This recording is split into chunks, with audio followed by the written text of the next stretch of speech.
I'm talking about straining for that logo on the side of your helmet and not the name on your back. Yes, sir. Because we know what it represents. It represents everybody here you see and everybody you can't that we've talked about. I'm here to strain with you, men. I swear to God, I'm here to strain with you.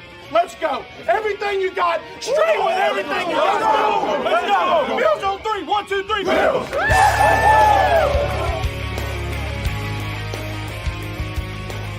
You're listening to the Off Tackle with John Fina show with your host, Joe Miller.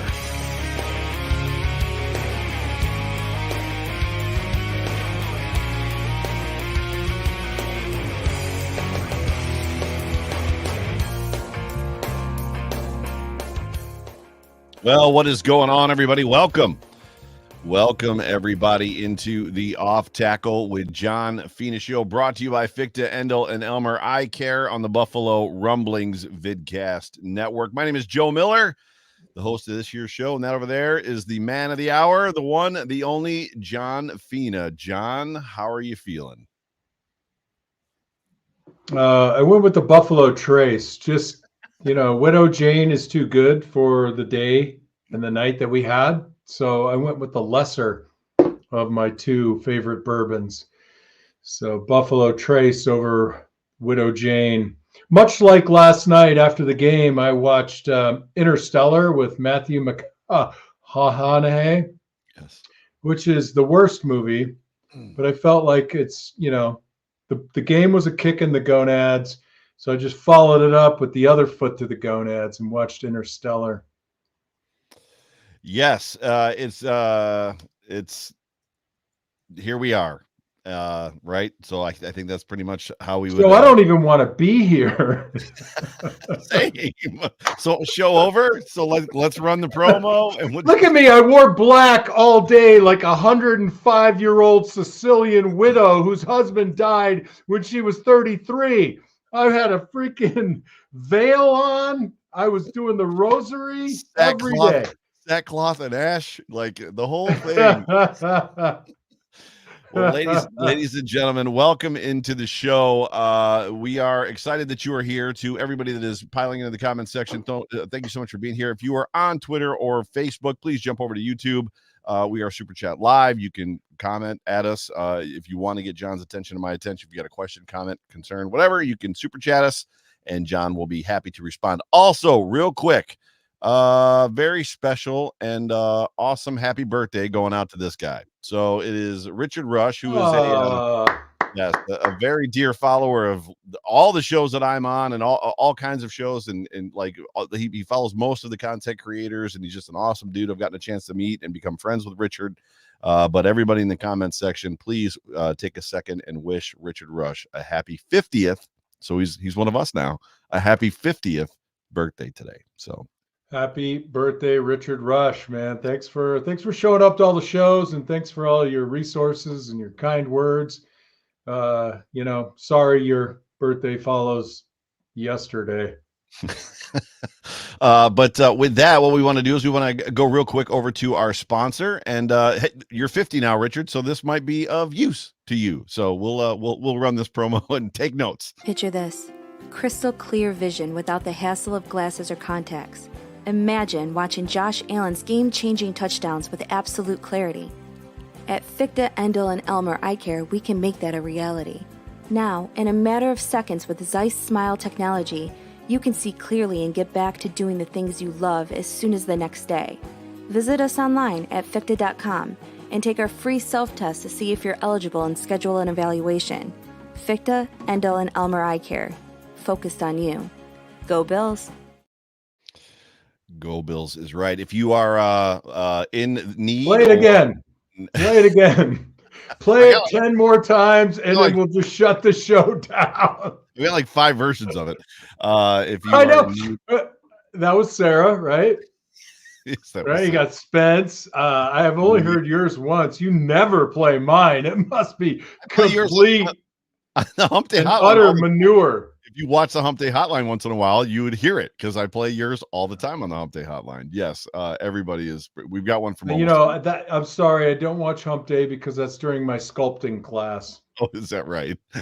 Well, I was like, this season's going to be a disaster. We were 6-6. I'm like, I need some hobbies, right? So I go to the drawing studio. I got a sculpting class. I go see my yogi. Karate. You taking karate? None of this is true.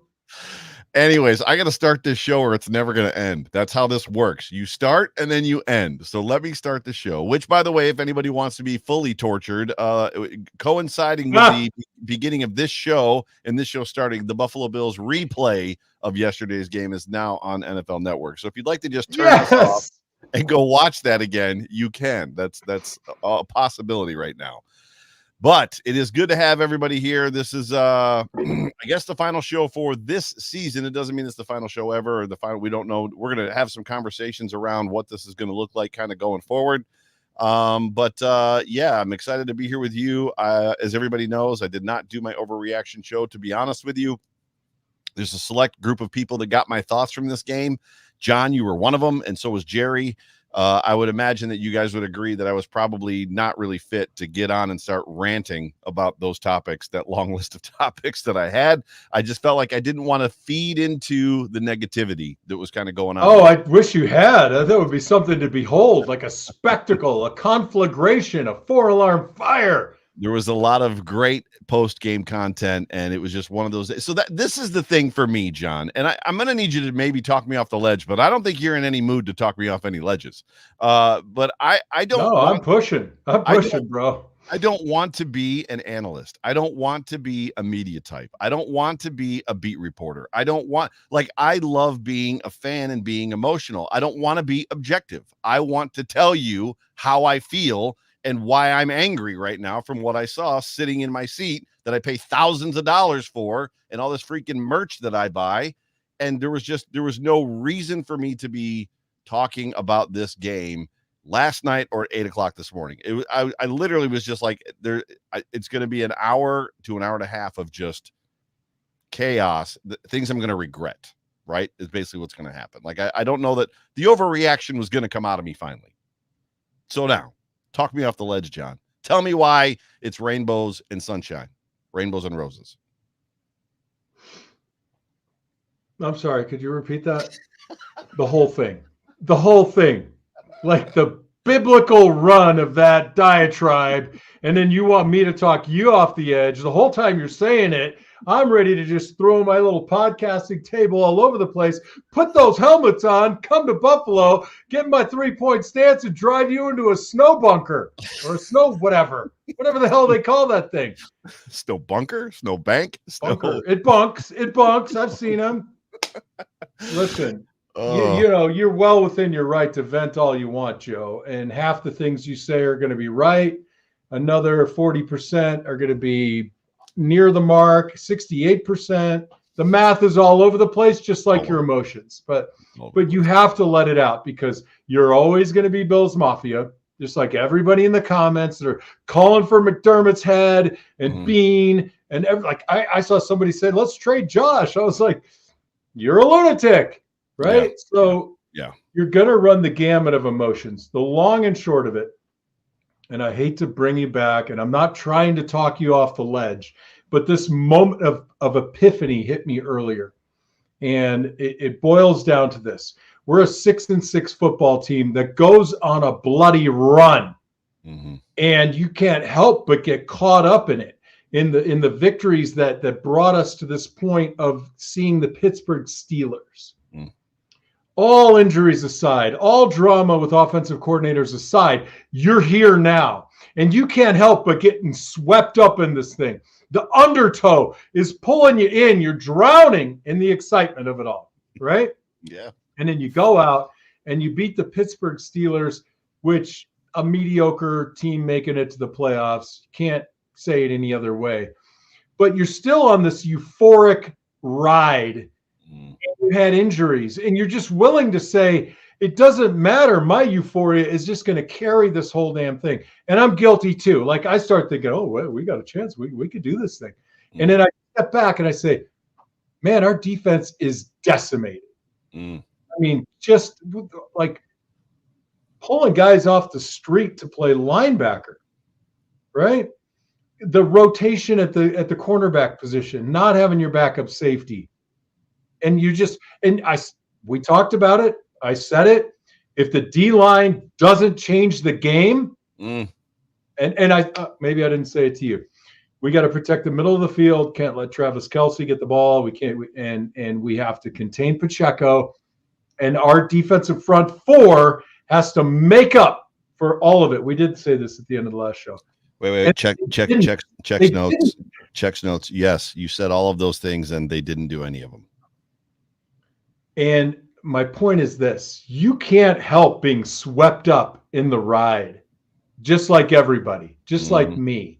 It's true. But you have to have like a pinky holding on to reality and saying, Patrick Mahomes, Travis Kelce, Andy Reid, they're schemers.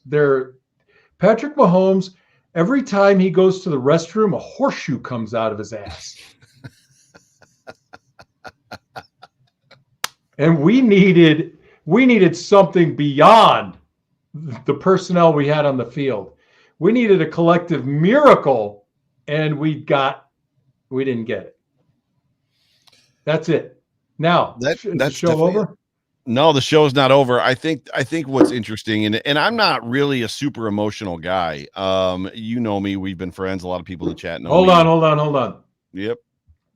Mimi, horseshoes are good luck. Yes. Mimi was like, what does that one mean? Horseshoe, good luck. You guys just crapping horseshoes all over the place. Sorry, Joe. Go ahead. No, yeah. My daughter had a question. She's up here. You're here, and I'm. Mimi, former co-star of the show. So yeah, she actually. If you did not catch Mimi on the show, please go back a couple weeks and right around Christmas time and check that out. It's not doomsday. It's not a situation of like all is lost. Josh Allen broke his leg or blew out, pulled a Joe Theismann, and like it's not we've got cap issues that I'm being told could somewhat be cleared up. We've got some roster issues, which you wanted to talk about in the show, which I would like to do another show about the roster and maybe some other stuff with you. Again, we're going to talk about some of that stuff. But Josh Allen is the quarterback of this football team, and he is arguably 1B, a close to Patrick Mahomes. And at the end of the day, this just seemed like the opportunity, right? And I know that we had to play Lamar next week regardless, and that poses a whole brand new set of problems with the defense and the condition that it's in. But Pat Mahomes said it best in his post-game speech to his own team. They got what they asked for. And this is what I was saying it. Bring me Pat Mahomes. I don't want the Dolphins. I don't want the Texans. I want Pat Mahomes in our building. Pat Mahomes came in our building, and it's funny because I can take the good stuff. I can take the things that I can convince myself was good. Oh, this was good. And then I can convince myself that it wasn't good. The Kansas City Chiefs held like their time of possession was, I think, half of what the Bills' time of possession was, or it was really low. But that was actually because the Bills couldn't stop them. They were averaging 8 yards per play and only had five third downs. So there's an aspect of like, I don't know what's good and what's bad in this football game. I don't know what to think went well, but I know what was tragic. The defensive line, you've got two left tackles that are not good, one of which has been penalized more than any other player in the NFL. You're in our building. It was loud. It wasn't Lawyer Malloy game loud. It wasn't the loudest I've heard that stadium, but it was loud in that stadium. Like, doesn't commit a single false start. There wasn't a single false start on that offensive line at all. They barely committed a penalty. I think the Chiefs in general. Look, go ahead. You don't need a false start to be able to expose those two guys at home, and there was enough noise to do it. And I think look, I love Ed Oliver, and sometimes you don't have a great game, and he didn't. Mm-hmm. But I can almost kind of forgive Ed. I wish that he had done better, but he'd done better all season long. Yeah, so it's not like I give him a pass, but he's a focal point, right? Like, we got to neutralize Ed Oliver. And that just means that the edge guys have to step up. And Daquan Jones has to be able to put a quick move and beat a guard, in a half second. And I don't even know. I mean, I didn't even know AJ Epinesa was on the field. And Greg Rousseau made one play. Or Leonard Floyd. And and Leonard almost falls into that category of a semi-pass, although I want them all to step up. Like we needed it. But I feel like Floyd's one of the guys that got us here. Right. But I don't feel that about Epinesa. I don't feel that about Rousseau. Lawson. I feel like, that. No, I don't about Shaq Lawson. I think our 5 techniques, our defensive ends, whoo. And I've been on the ass end of this thing the other way, where I didn't even want to go in the locker room. The offense played so bad. Mm-hmm. But man, if you're a D line and you're walking into that locker room and you're looking at your linebacker core, which consists of like Gomer Pyle coming off the street, and the carousel of your cornerbacks, I'm getting into that locker room, getting in the shower, getting out of there as fast as I can. I might not even shower if I'm AJ Epinesa and Greg Rousseau. Right. No impact on the game. No impact. Von Miller had more impact than those two guys. The energy in this football game literally came from somebody that I trashed before the season started and was coming off an injury, and Tyrell Dodson. Tyrell Dodson was playing fast. He was playing downhill. He was reacting. He had a ton of energy. Dorian Williams had the plays that Dodson went out. I think it was Dodson went out and Williams came in. He missed an assignment on Travis Kelce once, but for all intents and purposes, his energy level was there. He was diagnosing the linebackers, the scab group of linebackers that you're talking about. And I don't mean that in a bad terms, but the Gomer Piles played better than the $60 million or $70 million in defensive linemen that we had. And what's curious about that, Joe, is we all look for motivators in life, right? Something to latch onto, to just elevate myself, whether it's in business or parenting or God knows what, crafting, right? You're scrapbooking, whatever you want to call it. Right, you're looking for a motivator. And if I'm on that defensive front 4 group and I'm looking behind me, I'm like, I got to step it up for those guys, right? I got to step it up for my linebacker group. They need us, man. They need us. Yeah. And to not deliver. And look, there are other parts of the game that deserve some criticism. We had too many drop balls. We didn't hit, some open guys. I think Josh did an amazing job playing within the confines of the offense, taking what the defense gave him. Yeah. He suffered a few balls that were dropped. I don't think he should have stretched the defense as he did in the 3rd and 4th quarter. I would have been more methodical, but that's me. But a couple of those balls should have been caught. Those are hard catches, but that's kind of the job.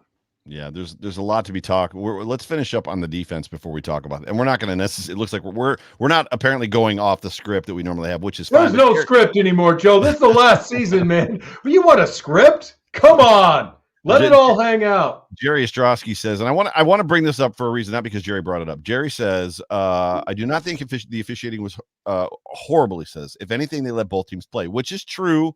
There were some things that I was like, the PI by rule was correct. I don't agree with the rule, but it was correct. The problem with the pass interference call specifically in this game is the play happened, the ball hits the ground, and like the players are celebrating, and it's literally 1001, 1002, 1003, 1004, and then the flag comes out.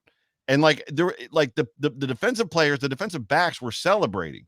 So when the flag came out, I was like, they're going to call them on an unsportsmanlike conduct, like a taunting after that. And then it's like, oh no, it's pass interference. I'm like, how long did the dude have to think about it? Was the flag down in his underwear and he couldn't get it out? Like, it was the delay. When they call pass interference, defensive holding, that flag comes out immediately. It's like, bang, there it is. And it's like, oh, but what happened? Like, literally the sequence of that play. I remember a call like that in the Super Bowl. The ball gets thrown by Pat Mahomes. The play gets dusted. I'm with you. The play gets dusted. You can start your count. By count 2, Pat Mahomes is pointing at the official, like running down the field pointing because he wants a flag. And 2 more counts later, the flag comes out. And that's when the crowd started booing. I know. Like your first mistake, Joe, is they don't wear underwear. They go commando. All the officials go commando by league rule. That's funny, but I mean, there's an aspect of look. I don't like any of that. If you can't throw the flag right now, there shouldn't be a flag. There shouldn't be a flag. You got to think that about was it. Miserable. If you got to think about that it, was miserable. But even to that fact, like Rasul Douglas, I hate the fact that I now have a bad outlook on what has been an amazing story in Rasul Douglas. Like Rasul Douglas comes to this football team, Brandon Beane makes a trade, and there's an aspect of like, this is the guy, this is the savior for everybody. Like, this is the move you made to get us to the Super Bowl. And then lo and behold, he becomes this great player. And then he gets hurt. We're all like, oh my gosh, we got to get Rasul Douglas back. And he comes back, and he clearly came back early. And he was smoked. He was toast on a lot of plays. And I hate that I have now a tarnished thought about him because of potentially the situation he was put in, or he put himself in as a player, being on a field when he probably didn't belong out there. And that to me was the punter situation. Like, why in the hell do you sign Matt Hawk and then release him only to trot your punter out there who shanks 2 punts, and you've got so much confidence in him, you run the worst fake punt I've ever seen in my life. Like, I've never seen a worse fake punt executed than that one.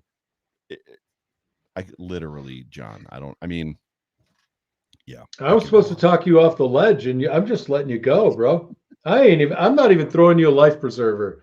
And just so you know, off the ledge is not the ocean, dude. It's like rabid werewolves waiting for you. Let them have me. Hey, Brooke has something to say. I need to break you up. Let them have me. Go ahead. All right, I'll read it. Yo siento después de este pierdo.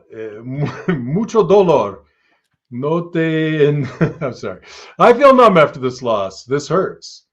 I don't know. Don't care. I don't know what I want to say. So I don't even know. So any what if scenarios could have won us the game.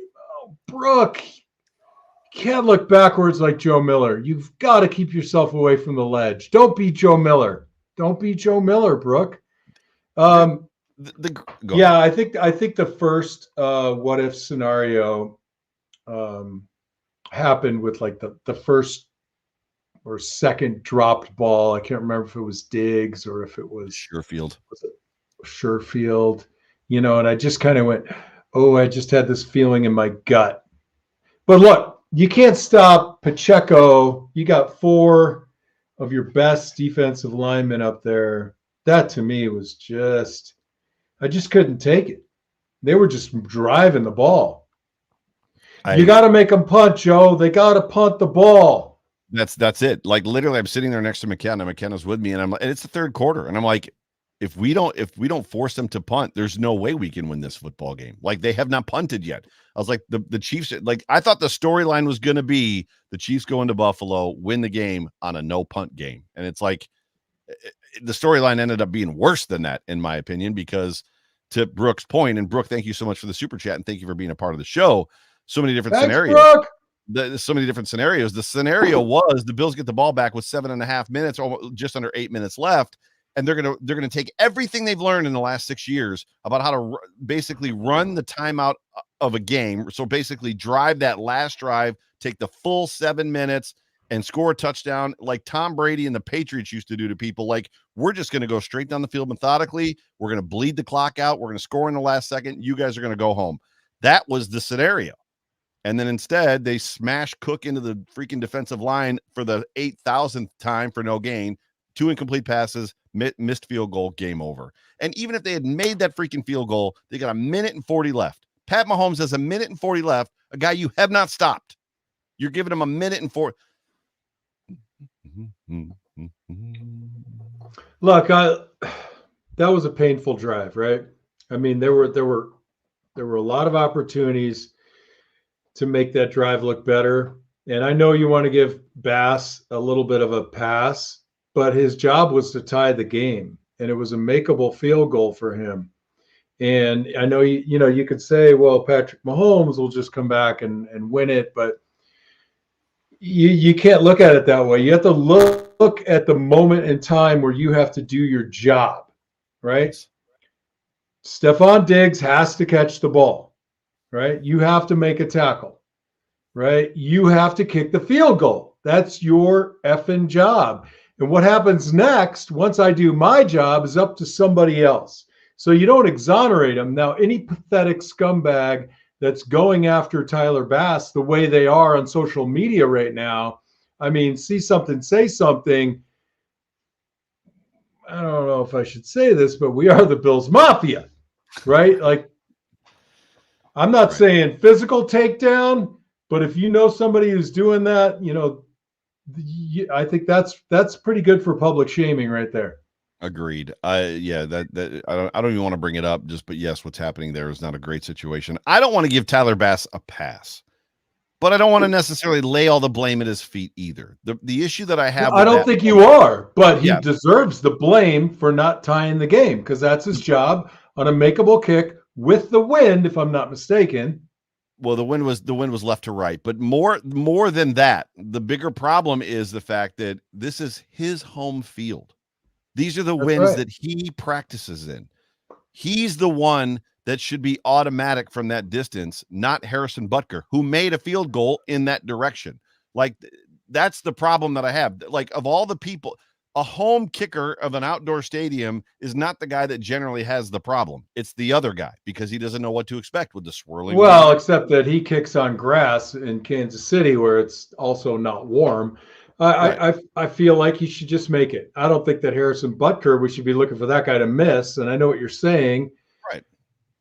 Look, this game boils down to Josh Allen not playing hero ball. For the long balls that he threw, they were pretty well placed that weren't caught for a team that ran the ball pretty well in the first half, had struggles in the second half, which is understandable because we couldn't stretch the field. So the safeties could compress a little bit more. The linebackers could compress, which makes the offensive line struggle more in the running game, even though I think they performed admirably. But you need 2 or 3 stops. As soon as we punted the first time, I said, "Oh boy." Yeah. Oh boy. We need to play out of our minds on defense. And I kept waiting for it to happen. And I kept waiting for it to happen. And it never happened. That's right. Floyd, where are you, Floyd? Where are you, Greg Rousseau? Where are you, AJ Epinesa? And I'll tell you, I'll sign Floyd. I don't know if he's a free agent. I'll bring Floyd back. Epinesa, you're gone. Go back and play the NFL in Iowa. I'm done. Rousseau, you and I are going to have a long talk this offseason. I don't know if you're holding it for a contract year, but what we've seen is not good enough. It's not. Yeah, it's not great. If we want to take just a couple minutes to transition to the offense, just because we're kind of getting long in the tooth, we pretty much beat the defense on the ground, and there's more meat on that bone even to go, in my opinion. But the defensive line was probably the most, glaring issue in this football game. Offensively speaking, I liked things that were happening. I liked that they came out and, there's a little bit of a book on the Chiefs that they couldn't stop the run and they had trouble with tight ends. So the Bills came out and they started beating him with Dalton Kincaid. And it was working. Then magically they started using Cook, and that was working to start as well. And then when it stopped working, and as much as I praised them, I think against the Dolphins for sticking with the run until it basically showed itself again, they weren't playing the Dolphins. The Dolphins aren't going to outscore you in those situations where it's the Chiefs and Pat Mahomes. And it bothered me that they didn't re-find Kincaid until the half of the fourth quarter was over. Like all of a sudden it's like, oh, that 86 guy's on the field. Let's throw him the football. I may have asked you this question. I don't know how to trust a team that doesn't really offensively win games start to finish. They do a lot of great in the first half, and then it falls off in the second half, or bad in the first half, and then they pick it up in the second half. It's rare that this football team has a complete game offensively. And we saw that, I felt, in this football game. We saw them struggle and not be able to adjust. Well, I hope we retain Brady. Okay, because I think he's a guy that learns from his own play calling. I feel like he's a guy that's going to go back and say, all right, why did I continue to run our zone play? Right? We struggled with it. We should have looked back and figured out a way to get Kincaid open over the middle, maybe to get, a little more creative with Stephon Diggs, Khalil Shakir. I got to tell you, I just don't want this show to end without us saying, holy crap, that touchdown pass, Josh Allen to Shakir, great route, rolling left, and the throw, it was insane. Yeah, insane. And we have those people. So Joe Brady's young. I hope we keep him. And I think he learns. I think he has the ability to look around and say, and it's hard when you're in the game to look back and say, last 2 drives, what did I do? What's not working? Why is it not working? What do I think I can do that's not dissimilar, but I can exploit something else from that same formation? Get the ball back to Kincaid. Right. And you're not wrong here, Joe. Right. And I don't know if you're closer to the cliff now or you're further away. But I'll talk myself back at some point. Real quick, but in the end, and we're talking about offense right now. The offense didn't really lose the game for us. No, right? I would agree with that statement completely. The issue was they couldn't stop. You can't look at the numbers that the Chiefs offense put up, what they did. Travis Kelce being wide open at times, especially in the end zone. Nobody around him for 20 yards. You can't look at that and be like, oh, the offense lost this game. This was all Josh, or that it was somehow Josh Allen's fault.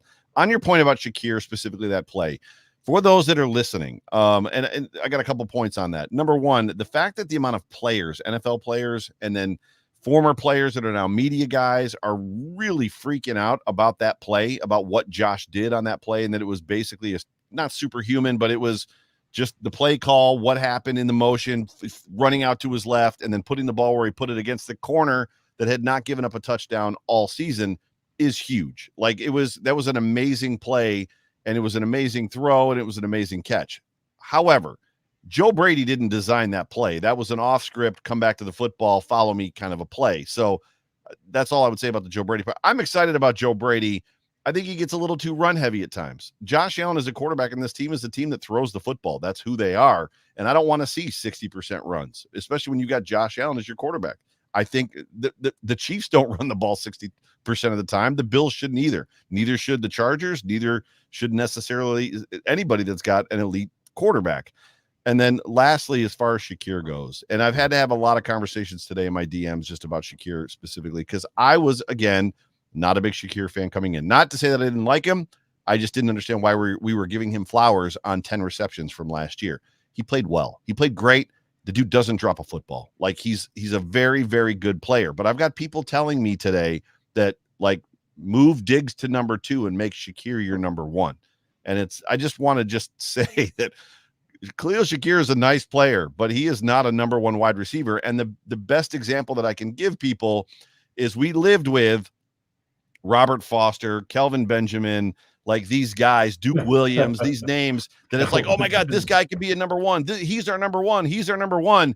And then Stephon Diggs showed up and everybody, Bills Mafia collectively went, oh, that's what a number 1 wide receiver does. And that's what number 1 wide receiver looks like.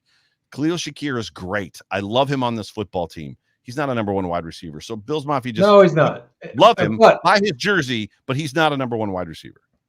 No, I don't disagree with that. And I don't think anything changes. I still love Stephon Diggs. I think what would help Stephon Diggs is how about we draft a wide receiver? How about we get somebody? I really want to like Gabe Davis, but I want to like him next year on somebody else's team. Yeah. And I think that should have happened last year. Yeah. And where I was all Khalil Shakir, as I've mentioned before, I was never a Gabe Davis guy. And I've tolerated it because I'm not one of those people that says, well, I don't want to keep saying we should have got rid of him. We should have got somebody else because we didn't. So when we have the roster set, I'm going to root for the guys that are here. Yeah. Begrudgingly sometimes. Yeah. But I don't disagree that is the one area of this team. When you have Josh Allen, we should have looked for greater improvement, better weapons. And I get it. It was like Dalton Kincaid or a receiver, and I think it was still the right choice in Dalton Kincaid, frankly. But next year, we got to draft 2 or 3 wide receivers. I love Williams. I love Bernard, and I always have, and I've said it about him consistently. Terrell Dodson, I was never against. I was always like, oh, I'm going to wait and see. Wait and see. Happily proved right. Matt Milano's coming back. Yeah, hopefully Matt Milano's coming back. So on the wide receiver, I want to bring up something for you. But before that, there's comments there's some conversation going on in the comment section. If the run is working, why go to the pass? Well, the problem is the run stopped working. There was 10 first downs where they got no gain. So how many no gains do you go before it's like maybe we should throw a 3-yard out or something like that's kind of or a 4-yard out or something to mix it up like a Cole Beasley? No, I'm on your side. So anyways, I don't even want to talk about it. Yeah, I digress. It feels like this year, Stephon Diggs's route tree has really shrunk and it's really come off. The amount, like his yards per reception is way down. I got to wonder if the Bills do go after and draft a young rookie number 1 wide receiver and they move Stephon Diggs into that Cole Beasley kind of like warm blanket role for Josh Allen, where he's kind of like that underneath dude that's your possession receiver and has the ability to break away. Because Beasley specifically, when he got here, was able to take it the distance if he got the football. They stopped using him that way.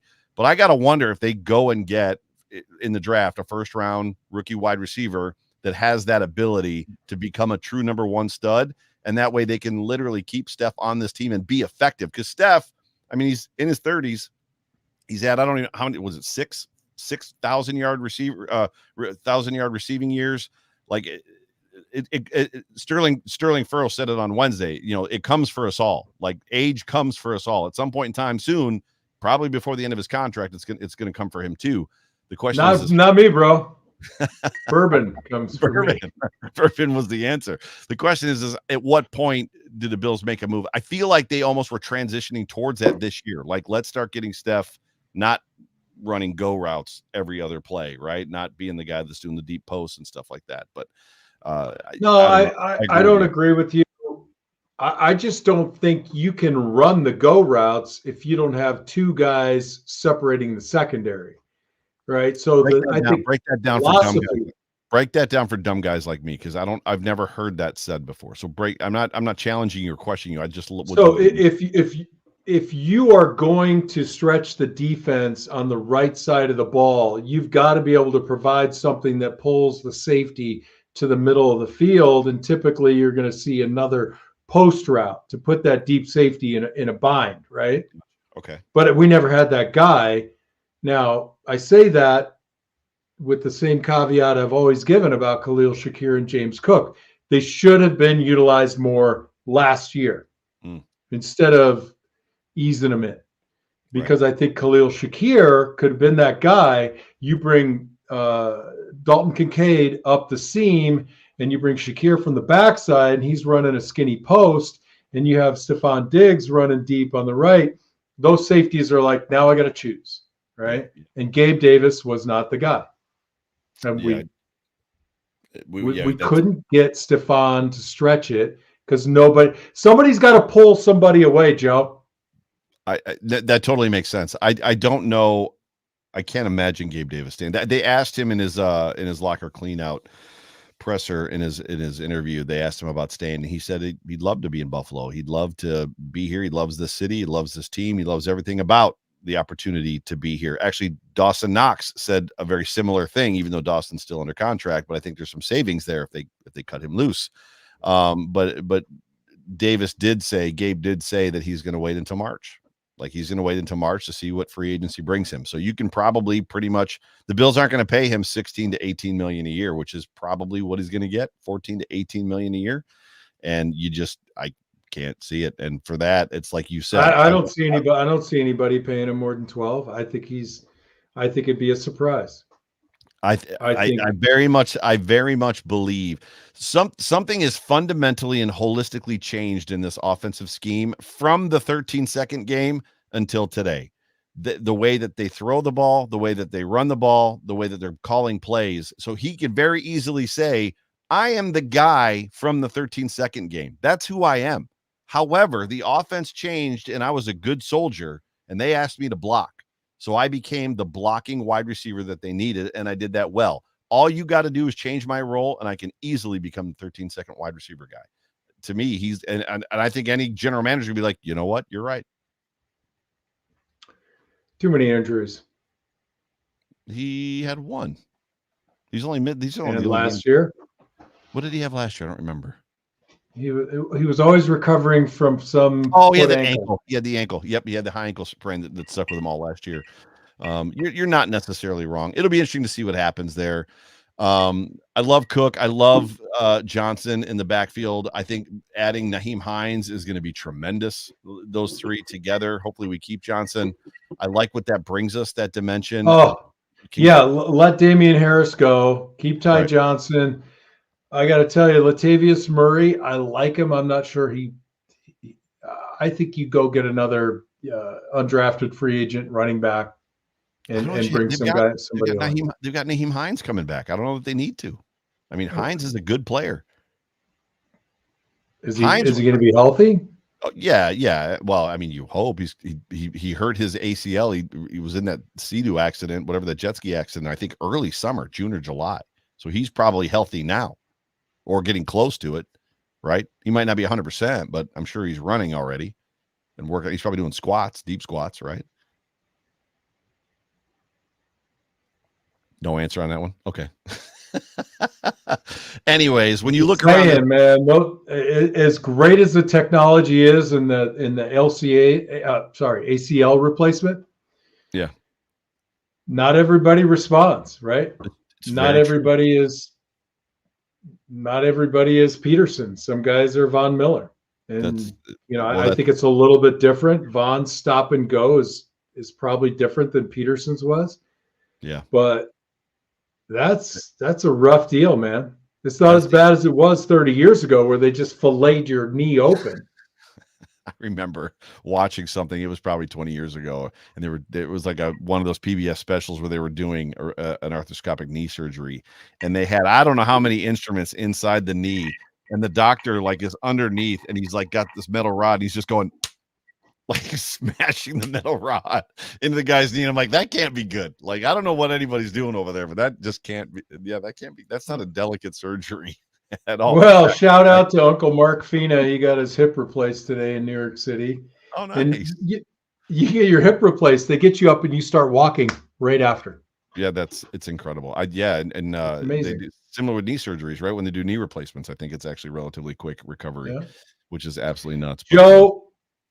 Joe, I just want to say to everybody listening in the comments here.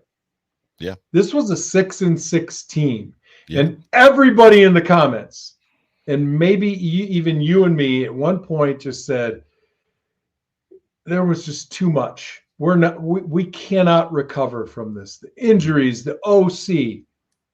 This season was a blessing. We are still the East champs, right? Mm-hmm. Somebody's got to lose. Somebody's got to win. I don't like the manner and way it happened, but man, there were guys on this team you can root for and keep coming back for. Absolutely. And just love to death. Some of those faces might leave. Some are going to stay. You're going to get new faces. That's kind of the beauty of being a Bills fan. Our people are close. They're accessible. And our community is tight. And, I'm done with it. I'm over it. No more baloney. You're just going to get pulled back in. You're going to get sucked in, and you're going to love it just as much next year until the next heartbreaking moment. Because only one team wins the Super Bowl, man. We're all destined for heartbreak. We don't deserve a Super Bowl. Definitely not. We deserve to be great fans, love our players, and just keep rooting as best we can. See there, it took you 44 minutes, but you talked me off the ledge. See there, I knew you had it in you. That your heart is as big as that Bills logo on your chest. I was a preacher in a previous life. I was a preacher in this life. That's so funny. But this is probably a good point to maybe kind of let this one go. So any further thoughts? That was great. That was well said. And I agree with you. There's times in this moment for me that I feel like I might just be, for a 50-year-old man that's got a lot going on, a little too emotionally attached to this football game, or to this football team. But, I think that's what makes us who we are as far as fans. We hope that, one before I die will happen. You've been on both sides of this now. You've been a player in that locker room that has felt that quiet. It was eerie, like the post-game pressers last night. Somebody asked Mitch Morse, the last question he took, is it always this quiet after a loss? And Mitch was like, have a good day. He just walked away. Like, you've been on that side of it. You know those pains. You know that feeling, especially to get to the top, to get to the pinnacle, to get to the show and lose. And now you're feeling it as a fan too. It's going to draw us back in. We're all in this together. I was surprised by how many people closed their Twitter accounts today. There was several of my followers that no longer exist on Twitter. So there's some hurt feelings out there. People that Dude, can you send me a step-by-step instruction? Because I definitely want to do that. I don't even know. I can't even make this thing work. I have no idea. Any final thoughts for us? Yeah, I do have a couple of final thoughts. I like McDermott. I like Bean. I think we should retain them. I think if we had a healthy defense and we put this performance together last night, I might be in the let McDermott go category, but I am not there. I think these guys play for him. They play for each other. I think you got a good core group of guys. I think we were close with the talent that we had this year until the injuries happened. I really think if you took the roster from 6 weeks ago and put it back together, we win that game. But this is a war of attrition. And as a Bills fan, you're fighting your own personal war. The love and the hate war. And I just want to say to everybody, keep fighting the war. Keep loving your team. Keep being passionate. Just as long as you're not kicking your dog, right? You're not doing something stupid. It's okay. It's a good way to vent. It's a good way to come together. So, final show of the season, I just got to say, I love you, Bills Mafia. I love you, Joe Miller. Appreciate as much as you vex me. We'll be back again next year. We'll be back for the draft. We're going to figure this thing out. And we might be back more than that. We'll see. We'll have some conversations about what's going on. In my heart of hearts, I believe you and I are going to be jumping through a table after a Super Bowl victory. We might be 75. We might be 75. But damn it, we're doing it. That would be amazing. Just for those that are newer to the show, there's John and I have an agreement that if the Bills win the Super Bowl, that we're going to go through tables for charity. So we're going to set up a big thing in the summertime someplace, and yeah, somebody's going to put us through tables or jump through tables for charity. So that should be a fun thing. If the Bills would just make it happen, we could be benevolent. Is that the right word? Make it happen was the right expression. I'm all for that. Awesome. Well, John, that's all I got, Joe. Appreciate it. It's been a great year. I love you too. I love the Mafia. I love the opportunity to get to do this. Having taken the canceling my show today, a lot of people reached out to me and just said that they missed hearing my voice after a loss like this. So I apologize to everybody. It probably wouldn't have been healthy for any of us. And I would hate to plant thoughts in somebody's head that maybe weren't there previous. But I'll get through this. My show will be back. This show will be back. We'll see what all of it looks like going forward and into 2024. Yep. Go ahead. Danny Kwan, if you light that table on fire, I will jump through it. There's challenges happening in the comment section. I've navigated a way to close up the show, and there's stuff going on in the comment section. So my mom says she's going to miss you. How about that? See there? I will miss you. Yeah, give her my number. I'll call her once a month. I don't know. We can do it. We can do it with your mom, just the three of us. Hello. That's yikes. Anyways, but I appreciate everybody being a part of the show and tuning in and listening in podcast form. For myself, for John Fina, for everybody at Buffalo Rumblings, Bills Mafia, we love you guys. Till next time, go Bills. Go Bills, Joe Miller. Go Bills.